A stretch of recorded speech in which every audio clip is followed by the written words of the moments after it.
నమస్తే, welcome to KTV Telugu. వైఎస్ఆర్సీపీకి మరో ఎదురుదెబ్బ తగిలింది. మరో ఇద్దరు ఎమ్మెల్సీలు పదవులకు రాజీనామా చేయనున్నట్లు తెలుస్తుంది. ఎమ్మెల్సీలు కర్రి పద్మశ్రీ, బల్లి కళ్యాణ్ చక్రవర్తి ఎమ్మెల్సీ పదవులతో పాటు వైఎస్ఆర్సీపీకి రాజీనామా చేయనున్నారు. మండలి చైర్మన్ గా కలిసి రాజీనామా లేఖలన్నీ సమర్పించనున్నారు.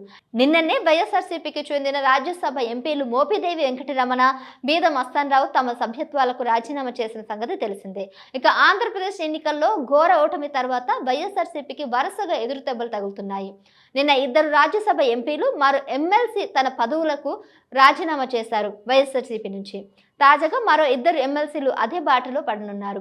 వైఎస్ఆర్సీపీ ఎమ్మెల్సీల కర్రి పద్మశ్రీ, బల్లి కళ్యాణ చక్రవర్తి పదవులకు రాజీనామా చేయనున్నట్లు తెలుస్తుంది. శాసన మండలి చైర్మన్ మోషన్ రాజును కలిసి తమ రాజీనామా లేఖల్ని అందజేయనున్నారు. ఏపీ ఎన్నికల ఫలితాల తర్వాత నుంచి వైఎస్ఆర్సీపీలో ఈ రాజీనామాల పర్వం మొదలైంది. ముందుగా గుంటూరు పశ్చిమం మాజీ ఎమ్మెల్యే మద్దాలి గిరిపాటికి గుడ్ బై చెప్పారు. ఆ తర్వాత మాజీ మంత్రి సిద్ధ రాఘవరావు, మాజీ ఎమ్మెల్యే కిలారి రోషయ్య పార్టీని వీడారు. ఆ తర్వాత మరికొందరు మేయర్లు, కార్పొరేటర్లు కూడా వైఎస్ఆర్సీపీకి రాజీనామా చేశారు. ఇటీవల మాజీ మంత్రి ఆలనాని కూడా అదే బాటలు నడిచారు. నిన్న రాజ్యసభ ఎంపీలు మోపిదేవి వెంకటరమణ, బీద మస్తాన్ రావు రాజీనామాలు కూడా చేశారు. ఇలా ఒక్కొక్కరుగా వైఎస్ఆర్సీపీని వెడుతున్నారు. ఇంత రాజీనామాల పర్వం జరుగుతున్నా కూడా ఎందుకు జగన్మోహన్ రెడ్డి సైలెంట్ గా ఉన్నాడు అనేది ఇప్పుడు మనకు అర్థం కావట్లేదు. ఎందుకంటే గతంతో పోలిస్తే ఈసారి మాత్రం చాలా ఎక్కువ రాజీనామాలు అయినాయి.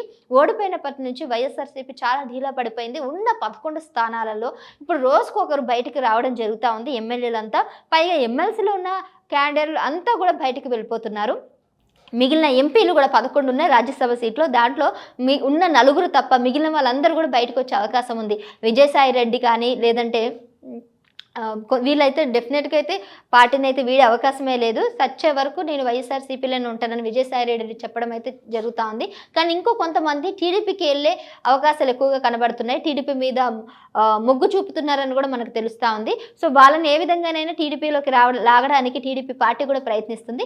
ఇంకా ఇక్కడ మిగిలిన ఈ వైఎస్ఆర్సీపీలో ఉన్నటువంటి ఎమ్మెల్యేలు 11లో ఆల్మోస్ట్ చాలా మంది వెళ్ళిపోయారు. ఎమ్మెల్యేలంతా మిగిలిన ఎమ్మెల్సీ ఎవరైతే ఉన్నారో వాళ్ళు కూడా రోజుకొకరు బయటకైతే వస్తూ ఉన్నారు. సో ఇంత జరుగుతున్నా కూడా సైలెంట్గా ఉంటున్నాడు జగన్మోహన్ రెడ్డి.